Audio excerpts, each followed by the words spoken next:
함께 사도신경으로 우리의 신앙을 고백하겠습니다. 나는 전능하신 아버지 하나님 천지의 창조주를 믿습니다. 나는 그의 유일하신 아들 우리 주 예수 그리스도를 믿습니다. 그는 성령으로 잉태되어 동정녀 마리아에게서 나시고 본디오 빌라도에게 고난을 받아 십자가에 못 박혀 죽으시고 장사된 지 사흘 만에 죽은 자 가운데서 다시 살아나셨으며 하늘에 오르시어 전능하신 아버지 하나님 우편에 앉아 계시다가 그로부터 살아있는 자와 죽은 자를 심판하러 오십니다. 나는 성령을 믿으며 거룩한 공교회와 성도의 교제와 죄를 용서받는 것과 몸의 부활과 영생을 믿습니다. 아멘. 찬송가 205장 주 예수 크신 사랑 늘 말해 주시오. 함께 찬송하겠습니다.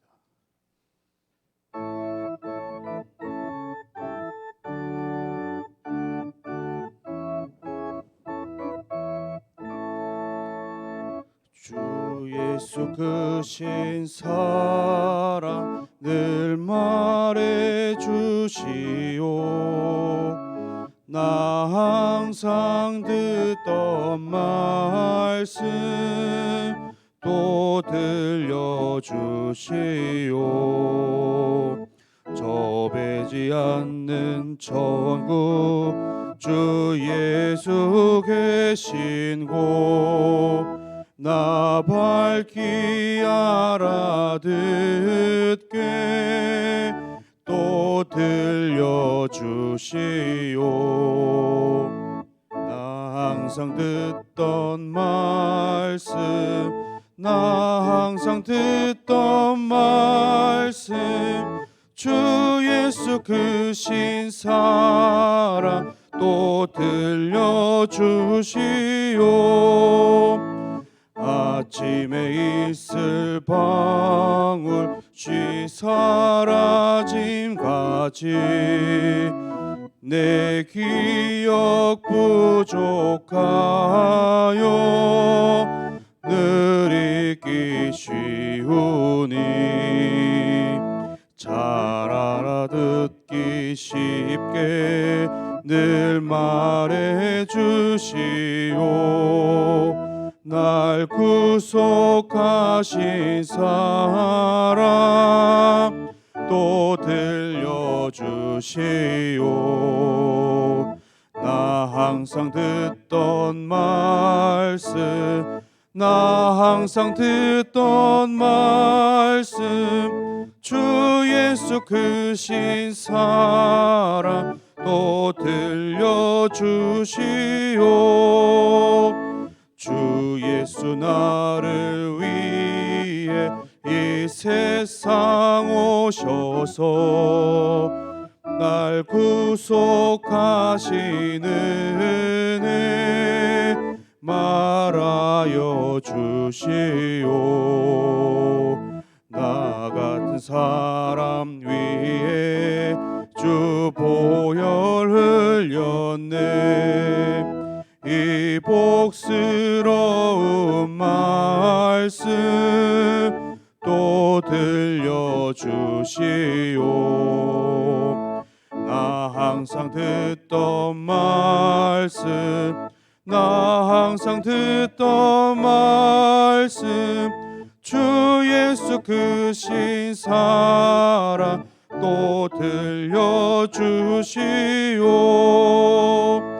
이 세상 헛된 영화 날 미혹할 때에 주 예수 크신 사랑 늘 들려주시오. 천국의 빛난 영광 내 눈에 비칠 때 주 예수 크신 사랑 또 들려주시오. 나 항상 듣던 말씀 주 예수 크신 사랑 또 들려주시오.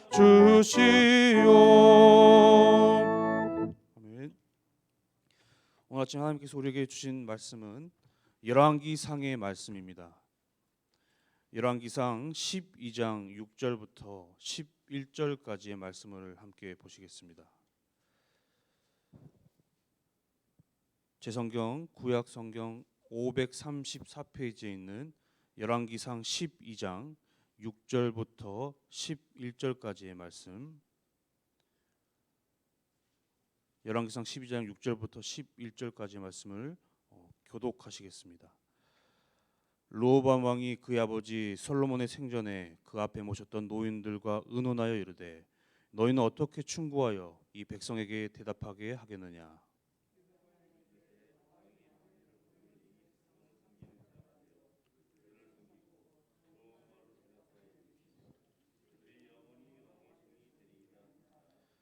왕이 노인들이 자문하는 것을 버리고 자기 앞에 모셔 있는 자기와 함께 자라난 어린 사람들과 의논하여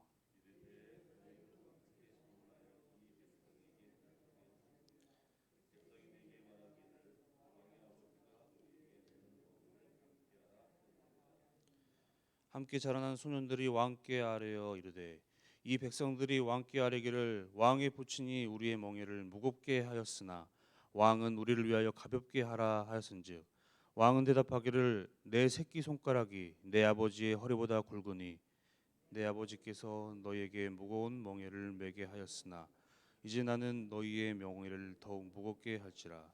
내 아버지는 채찍으로 너희를 징계하였으나 나는 전갈 채찍으로 너희를 징계하리라 하소서. 아멘.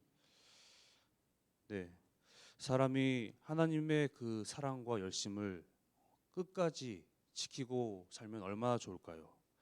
하지만 우리의 삶은 그렇지 않은 것이 현실입니다. 솔로몬이 올바른 가진 신앙을 가졌던 그 통치 초기에는 백성들이 평안을 누렸습니다. 그러나 솔로몬이 타락하고 하나님과의 관계가 멀어지고 또한 자신에게 맡겨진 백성을 상하지 않고 부귀와 영화를 위해서 백성들을 혹사시켰습니다. 따라서 솔로몬 시대에 누렸던 이 이스라엘의 그 부귀 영화의 뒤에는 어두운 그림자가 짙게 깔렸던 것입니다. 각종 대형 건설 사업에 무리하게 동원되는 노동력과 세금이 백성들에게 큰 부담이 되었던 것이죠. 그런 솔로몬이 죽고 그의 아들 여로보암이 이제 이스라엘의 왕이 되었습니다.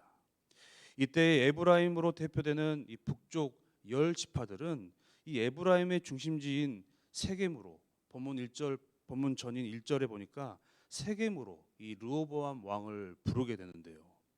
그들은 르호보암에게 부탁을 합니다. 오늘 본문에 앞서서 지금 이제 르호보암은 이 백성들에게 세금과 노역에 대해 경감을 요청받고 있는데 백성들은 지금까지 자신들에게 지어졌던 이 멍에를 가볍게 해준다면 왕을 섬기겠다고 합니다. 솔로몬의 아들 르호보암이 왕이 되는 것은 자연스럽습니다. 그런데 백성이 왕에게 어떤 섬길 조건과 부탁을 내세웠다는 것은 지금 이제 솔로몬의 통치 끝으로 오면서 이 다윗의 왕권이 조금은 문제가 발생하고 있다라는 것이 보여지고 있습니다. 그렇다면 르호보암은 어떤 선택을 했을까요? 6절에 르호보암은 먼저 이 아버지 솔로몬 왕과 함께 이스라엘의 많은 대소사를 결정하고 진행했던 원로들에게 지혜를 구합니다. 원로들의 충고는 어떻습니까?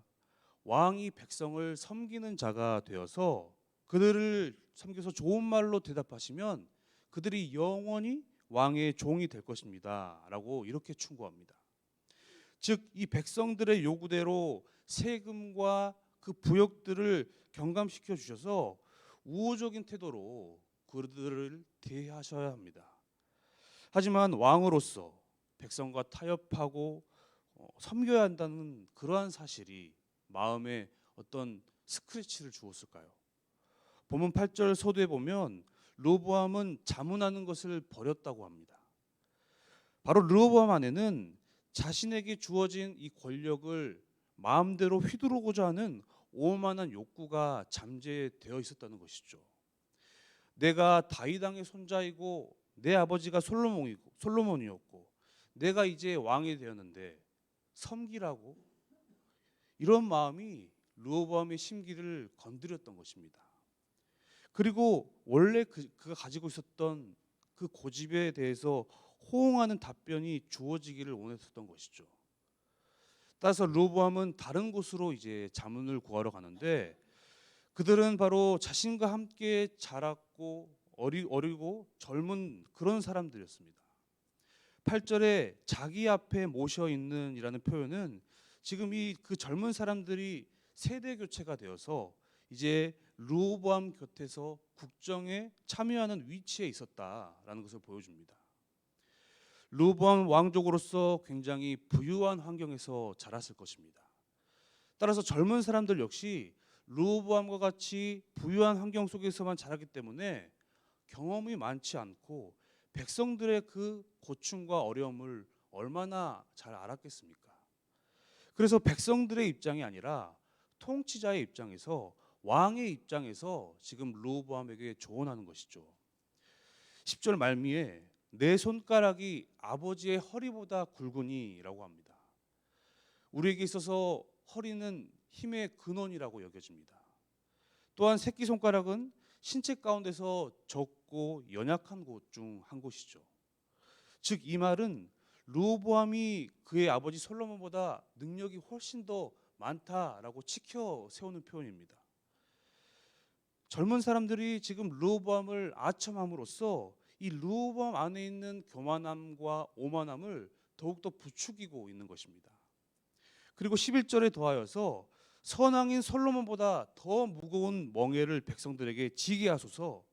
솔로몬 왕이 채찍으로 징계했다면 전갈 채찍으로 징계하소서라고 자문합니다. 전갈 채찍은 가죽 채찍 끝에 정갈 모양의 쇠가 달린 그런 채찍입니다. 채찍보다 더욱더 아픈 고통을 수반하죠. 즉 정갈 채찍으로 징계한다는 것은 억압에 억압을 더하겠다는 그런 말이고, 멍에를 가볍게 하여 은혜를 베풀어 달라는 이 백성들의 요구를 무시하고 더욱더 엄하게 징치하소서라는 그러한 조언입니다. 르호보암은 결국 장로들의 어떤 원로들의 조언이 아니라 결국 어린 사람들의 조언을 택하게 됩니다. 자기 주위에서 어려서부터 함께 부귀 영화를 누리며 자란 이 분별 없고 경험 없는 사람들의 아첨에만 귀를 기울였던 것입니다. 결국 이는 솔로몬 때부터 이어져 오던 강압 정치에 대한 이 불만을 터뜨리는 기폭제가 되는 선택이 되었습니다. 그리고 앞으로 이러한 선택은 북이스라엘과 남유다의 분열을 가져오게 될 것입니다. 그러나 이 르호보암의 보다 근본적인 잘못은 어떤 사람들의 이야기를 들었는가 보다는 하나님께 전혀 묻지 않았다는 것입니다. 자문을 구하는 대상에서 하나님이라는 어떤 단어, 신앙적인 요소는 전혀 찾아볼 수가 없습니다. 솔로몬은 왕권 말미에 이방 여인들과 결혼하고 우상을 숭배하는 죄를 저질렀습니다. 하지만 그의 왕권 초기에는 어떻습니까? 하나님께 지혜를 구했고 하나님께서 그것을 좋게 봐주셔서 많은 축복을 솔로몬과 그가 다스리는 이스라엘 가운데 내려주셨습니다. 그러나 안타깝게도 르호보암은 지금 왕권이 시작되는 이 왕권 초기부터 하나님의 뜻은 전혀 구하지 않고 하나님의 말씀을 듣지도 않았습니다. 멍에의 무게가 무겁다고 가볍게 해달라고 이 백성들의 어려운 목소리를 듣지도 않았습니다. 자신의 뜻과 귀에 듣기 좋은 말을 선택했고 그걸 따랐었습니다. 잠언 26장 28절에 아첨하는 입은 패망을 일으킨다라고 성경은 이야기합니다. 아첨하는 말이 사람의 판단력을 흐리게 하고 교만하게 만든다는 것이죠. 그리고 또 교만할 때 잠언은 어떤 말씀을 합니까? 교만은 패망의 선봉이고 거만한 마음은 넘어짐의 앞잡이다라고 이야기합니다. 더욱이 큰 책임을 맡은 사람이 교만하게 된다면 그 공동체는 패망하고 분열하게 됩니다. 왕의 자리에 있는 르호보암이 교만하니까 이제 나라가 분열될 것입니다. 하나님께서 기름 부으셨던 사울과 다윗, 솔로몬으로 이어진 이 통일 왕국 시대는 저물고 분열과 대립의 역사가 시작될 것입니다. 사랑하는 성도 여러분, 우리는 본질상 우리의 귀에 듣기 좋은 말만 듣기를 원하고 골라서 듣는 그런 경향이 있습니다. 내 주위에 있는 사람이 나에게 어떤 질책을 하는 것보다 내 귀에 달콤한 말을 해주기를 원하고, 징계와 회개의 말씀보다 하나님의 어떤 은혜와 축복의 말씀만을 더욱더 원할 때가 있습니다. 혹시 우리 삶 가운데 오늘 본문의 르호보암과 같이 하나님을 어떤 선택을 할 때 하나님을 전혀 찾지 않고 내가 듣고 싶은 어떤 말과 의견만을 쫓고 들으려고 하고 있지는 않습니까? 때때로 나에게 말씀하시는 낮아짐과 용서의 말씀, 반성과 회개, 나의 어떤 뜻과 계획과는 반대되는 말씀은 회피하고 들으려 하지 않는 그러한 습관이 우리에게 남아있지는 않습니까? 우리가 우리 삶에 있어서 모든 일의 결정함에 있어서 하나님의 뜻을 먼저 구해야 합니다. 그리고 우리에게 임한 그 하나님의 말씀은 그 말씀 자체로서 존중되어져야 하고 그대로 우리의 삶 가운데 적용되어야 할 줄로 믿습니다. 이것이 복음을 믿고 소유한 자들의 바른 자세이고 아름다운 태도이기 때문입니다. 그러므로 저와 여러분은 오늘 본문의 르호보암이 결코 소유하지 못했던 그 솔로몬이 하나님께 구했던 듣는 마음을 구하고 소유해야 할 줄로 믿습니다. 그러므로 르호보암처럼 내가 원하는 대답만 듣고 결국 그 끝이 분열의 길을 가는 것이 아니라 내가 정말 하나님의 뜻 안에서 들어야 할 것은 듣고 내 삶 가운데 실천해야 할 것은 실천할 수 있는 열린 마음과 지혜를 구하는 오늘 하루의 삶이 되기를 주님의 이름으로 축원합니다. 함께 기도하겠습니다. 사랑하는 주님, 우리를 하나님의 자녀 삼아 주시고 늘 기도와 말씀으로써 하나님께 뜻을 묻고 우리의 삶을 의탁하게 하시니 감사를 드립니다. 우리가 주님 앞에서 더욱더 겸손히 순종하는 삶을 살 수 있도록 인도하여 주시옵소서.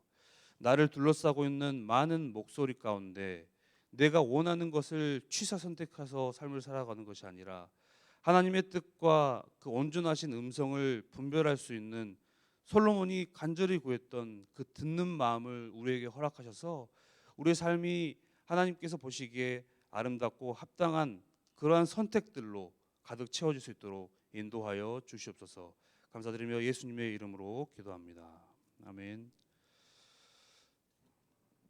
네, 오늘 함께 기도로서 나아가실 때에 오늘 말씀 가운데 나왔던 것처럼 솔로몬이 구했던 그 하나님의 뜻과 하나님의 음성을 듣기를 원하는 그 듣는 마음과 또 그 하나님의 말씀을 분별하는 지혜와 명철을 허락하여 주셔서 우리 삶이 하나님께서 우리에게 말씀하신 그 뜻과 계획을 온전히 이루어 드릴 수 있는 우리의 삶이 될 수 있도록, 또 교회적으로는 우리의 예배와 신앙이 회복되어서 많은 성도들이 더욱더 하나님을 사모하고 성전을 찾는 그 신앙의 회복과, 또한 우리가 지금 새생명 전도 축제는 끝났지만 그 기도 제목은 계속해서 이루어져야 할 줄로 믿습니다.